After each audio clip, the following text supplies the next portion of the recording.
Bapak, Ibu, dan saudara-saudari terkasih, selamat pagi, berkah dalam. Hari ini adalah hari Minggu Panggilan dan kita senang sekali bahwa gereja kita masih punya banyak anak-anak muda. Ada anak-anak kecil yang ada di situ seperti Romo dan Suster yang melarikan diri dari gereja. Saya pikir mau keluar. Lalu ada anak-anak yang tadi pemazmur dan pembaca lektor, juga anak-anak itu. Baru kali ini saya tahu kelompok kur yang nggak pakai teks, bahkan dirijennya tanpa teks. Tepuk tangan untuk mereka, luar biasa. Dulu waktu kecil saya masih ingat TK itu belajarnya adalah bintang kecil. Sekarang mereka lagunya kemuliaan, segitu panjang mereka hafal. Terima kasih dan senang bahwa mereka hadir di tengah-tengah kita akan melanjutkan karya kehidupan menggereja di masa yang akan datang. Hari ini dalam rangka Minggu Panggilan ada seorang frater yang akan bersharing dan nanti tinggal saya menutup. Frater Amadius Am, silahkan men-sharingkan pengalaman dan memperkenalkan diri.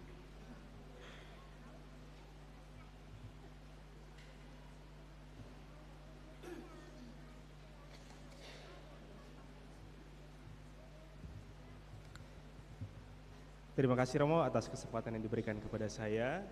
Romo, Bapak, Ibu, dan saudara-saudari sekalian, selamat pagi berkah dalam. Perkenalkan, nama saya Methodius Mula Amlado. Saya biasa dipanggil Frater Dius. Saya adalah seorang frater, calon imam untuk Keuskupan Agung Makassar. Jadi saya berasal dari Keuskupan Agung Makassar, tepatnya di Sulawesi Selatan, Tanah Toraja. Itu dari Makassar kurang lebih masih sekitar 8 jam perjalanan ke utara untuk sampai di tempat saya. Dan saat ini saya sedang menempuh pendidikan sarjana di Fakultas Teologi Weda Bakti, Fakultas Teologi Universitas Sanata Dharma, tempat Romo Joko mengajar. Saat ini sedang di tahap tingkat 4, sudah hampir selesai untuk program sarjana. Bercerita tentang perjalanan panggilan saya, ketika menarik ke belakang, sejauh saya ingat itu ketika saya berusia 5 tahun. Waktu itu juga hari Minggu Panggilan, lalu saya bertemu dengan seorang Romo yang ternyata Romo itu adalah Romo yang membaptis saya kala itu ketika masih kecil. Lalu Romo itu bertanya kepada saya, "Dius, nanti ketika kamu besar kamu mau jadi apa?" Spontan saat itu saya menjawab, saya ingin menjadi seperti Romo. Kenapa? Karena Romo yang membaptis saya. Itu alasan seorang anak-anak pada waktu itu.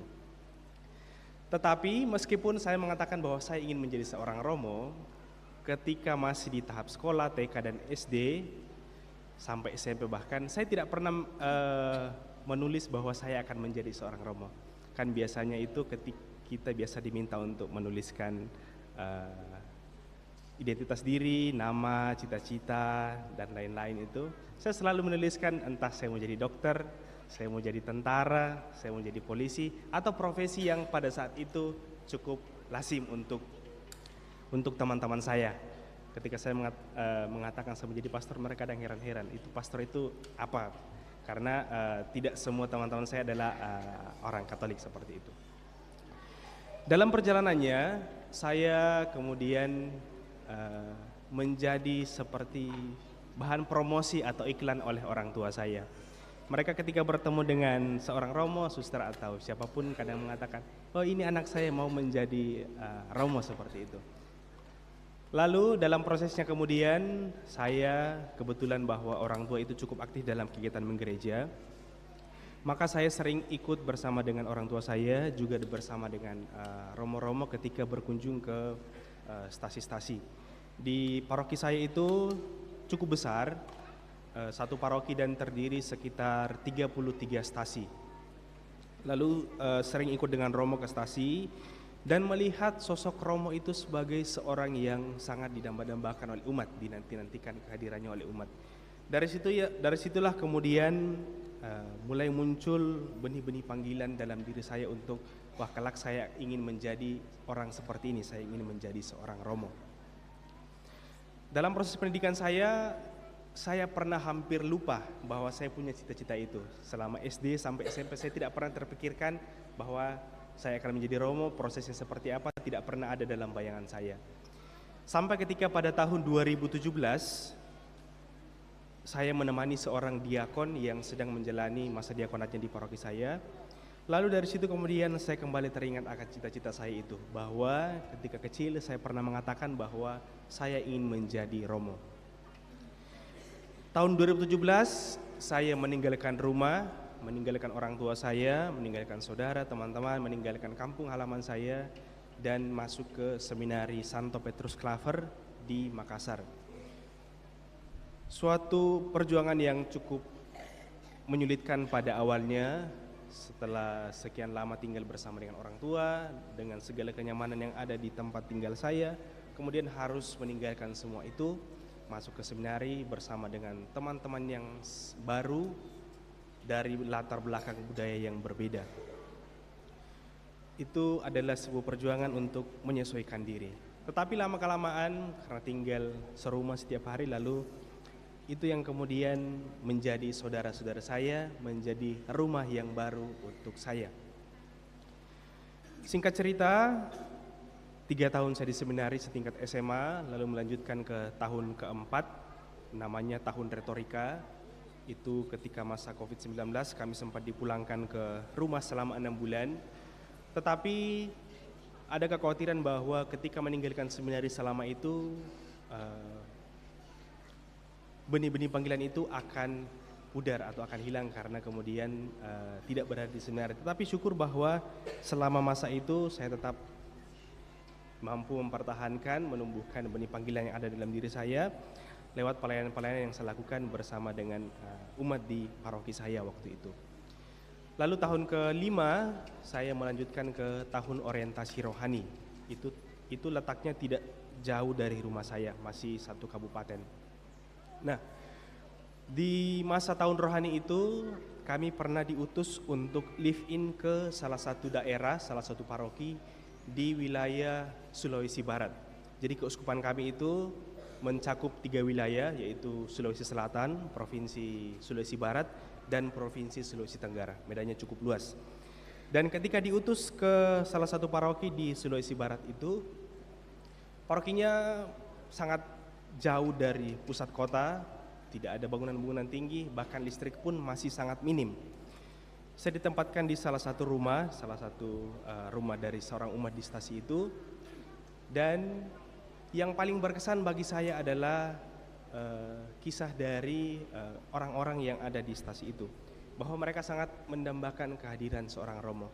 Mereka mendapat pelayanan untung jika dalam setahun mereka dapat merayakan Ekaristi, karena kurangnya tenaga imam dan jaraknya dari paroki yang cukup jauh. Kita harus menyeberang sungai, mendaki gunung, menuruni lembah untuk sampai ke tempat itu.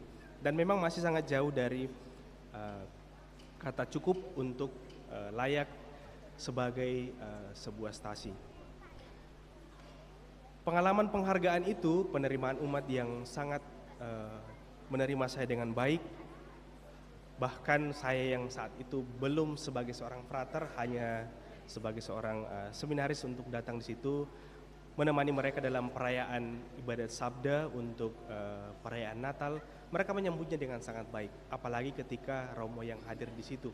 Pengalaman itu yang sungguh sangat berkesan bagi saya, bahwa ternyata di keuskupan saya tenaga imam itu masih sangat dibutuhkan untuk melayani 50-an paroki dengan imam yang hanya sekitar 100-an saja.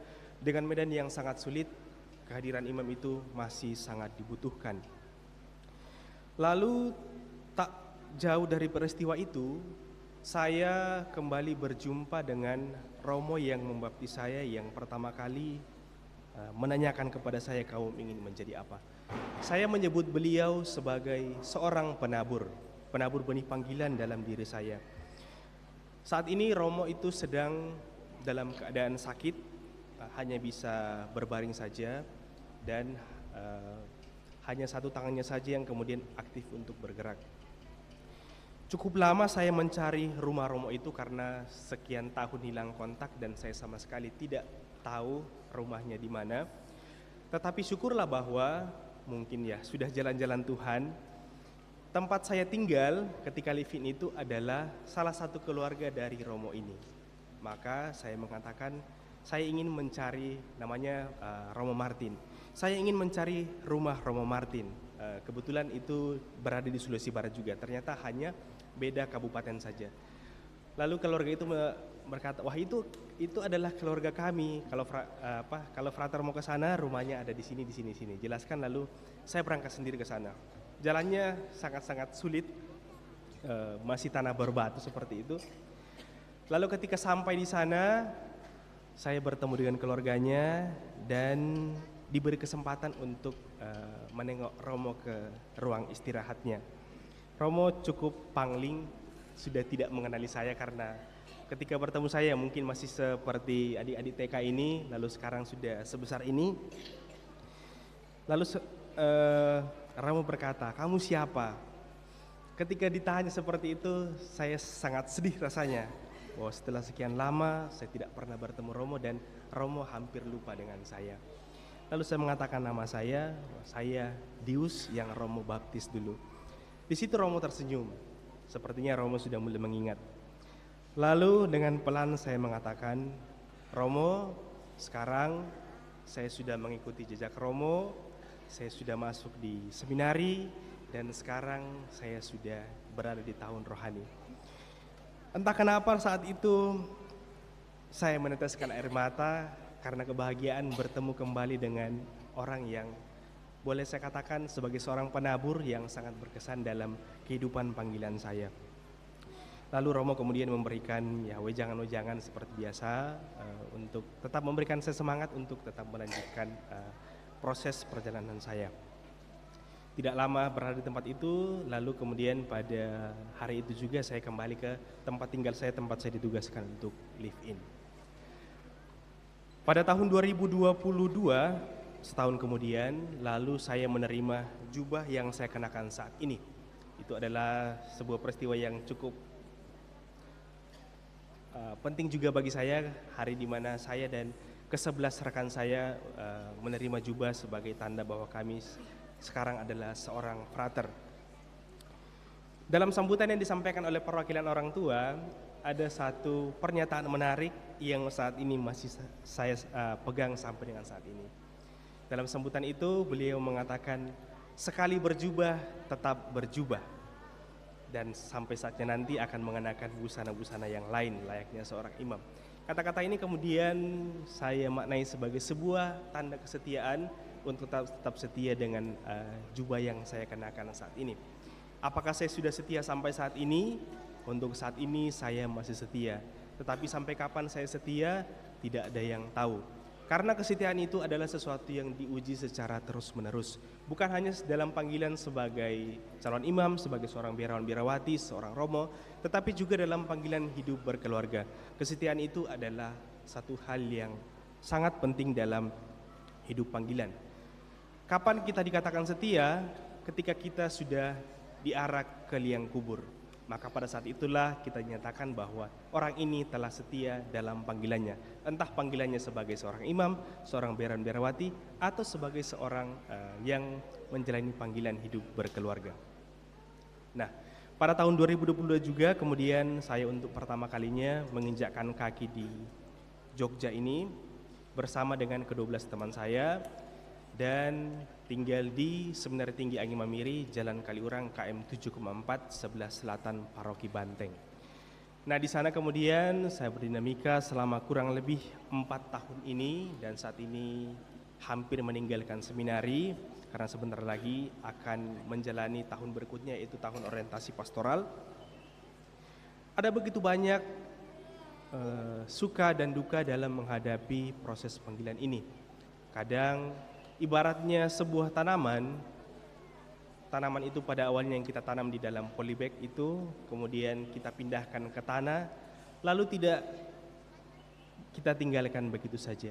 Tetapi tanaman itu mesti selalu kita rawat dan kita siram.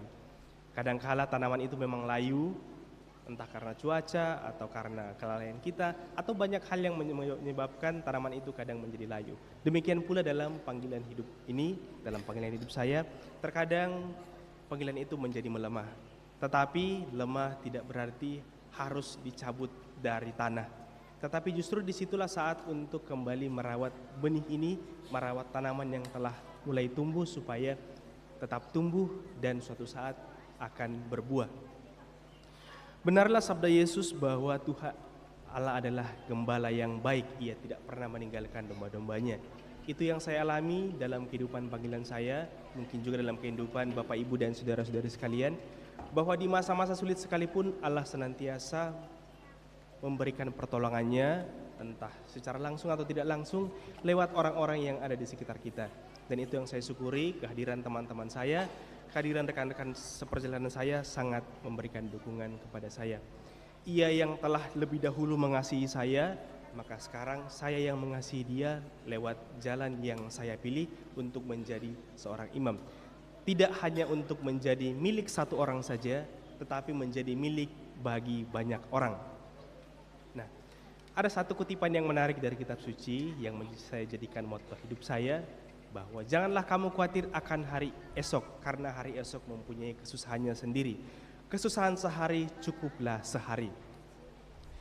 Ketika menghadapi berbagai macam persoalan, saya tidak perlu untuk berlarut-larut dalam persoalan itu, tetapi fokus pada cara penyelesaiannya, sehingga senantiasa ada sukacita yang saya alami dalam kehidupan saya setiap hari. Ada juga kutipan lain yang mengatakan bahwa carilah dahulu kerajaan Allah dan kebenarannya, maka semuanya akan ditambahkan kepadamu. Ketika pada tahun 2017 saya meninggalkan rumah, saya meninggalkan orang tua, saya meninggalkan saudara, dan segala kenyamanan yang saya terima, dalam proses ini kemudian saya ternyata menerima jauh lebih banyak lagi. Memiliki banyak orang tua, di mana saya tinggal, di mana saya diutus, itu adalah rumah saya yang baru. Dan rekan-rekan panggilan, rekan-rekan seperjalanan saya, itulah saudara-saudara saya yang baru. Saat ini kami masih ada 9 orang, itulah saudara-saudara dekat saya. Dan saudara-saudara saya di komunitas, kami di komunitas ada 50 orang, itulah saudara-saudara saya yang lain. Dan banyak juga ya, tidak hanya kami saja yang adalah calon imam Beran Merwati, tetapi ada begitu banyak frater suster yang kemudian menjadi rekan seperjalanan kami dalam proses menempuh pendidikan di bangku kuliah, dan itu jugalah saudara-saudara saya. Jika kemudian dari awal saya tidak memutuskan untuk menempuh jalan ini, mungkin saya tidak akan bertemu dengan saudara-saudara sebanyak ini. Maka saya tetap yakin bahwa sekalipun saya telah meninggalkan banyak hal karena menempuh panggilan ini, saya juga telah menerima banyak hal yang dianugerahkan Tuhan kepada saya. Dan dengan harapan bahwa ketika suatu saat saya sungguh dipilih menjadi seorang imam seperti Romo Joko, saya juga dapat memberikan lebih banyak lagi kepada umat yang ke tempat saya diutus, sebagaimana rahmat yang telah saya terima begitu banyak, dan saya menjadi saluran rahmat untuk orang-orang yang saya layani. Demikian yang dapat saya seringkan. Terima kasih, berkah dalam. Tepuk tangan untuk frater, luar biasa. Bapak Ibu dan saudara terkasih, gereja masih mengundang banyak pihak anak-anak untuk hadir menjadi pelayan-pelayan Tuhan. Juga masih harus diingatkan bahwa Romo dan Suster tidak punya anak, Anda yang punya anak, kami hanya bisa mendidik, maka tolong sisihkan anak Anda untuk jadi Romo Bruder Suster. Kalau tidak boleh yang sekarang, tolong buatkan satu lagi. Anda tahu Kerkhof Muntilan? Ada yang pernah ke Kerkhof Muntilan? Kalau Anda masuk ke Kerkhof Muntilan itu sampai ke pojok lalu belok kiri, ada nama seorang Romo namanya Romo Stormsan. Itu seorang Romo Belanda yang dulu juga seperti digambarkan frater tadi, menanyakan dan mengatakan kepada saya, "Le, sok yen gede dadi Romo." Lalu bahasa Indonesianya adalah, "Nak, kalau besok kamu besar, jadi Romo ya. Lalu sekarang saya sadar bahwa begitu saya jadi Romo, saya jadi besar. Kita bersyukur untuk segalanya dan mohon rahmat Tuhan juga untuk kita, untuk gereja kita, pelayanan hari ini dan di masa yang akan datang. Amin. Kita hening sejenak.